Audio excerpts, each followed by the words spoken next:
Hello and welcome to Wednesday's Thought for the Day.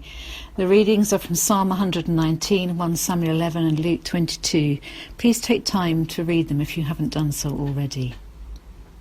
Luke 22 verse 40. Pray that you may not come into the time of trial. In Luke's Gospel, chapter 11, the disciples asked Jesus to teach them to pray. Jesus gives to the disciples and to the church the Lord's Prayer.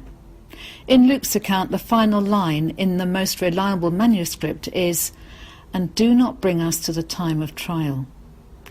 Trial is a much better translation than temptation of the original. It is this word that brackets Luke's account of the agony on the Mount of Olives. Our faith is tested to the limits by the great challenges of our lives. Sometimes those challenges are vocational, as here. Sometimes the challenge comes through failure or the suffering of others.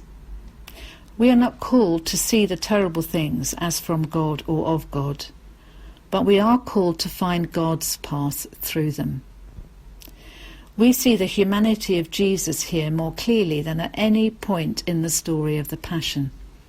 Here is someone who in the depths of his being does not want to suffer and to endure and to die. Here is someone who does not want to be separated from his Father even for a moment. The cost of the crucifixion is nowhere seen more clearly than in his words, also taken from his prayers. Yet, not my will, but yours be done. Offer to Jesus this day the trials of this year, of this season, of this day, and make this line of the Lord's Prayer your own.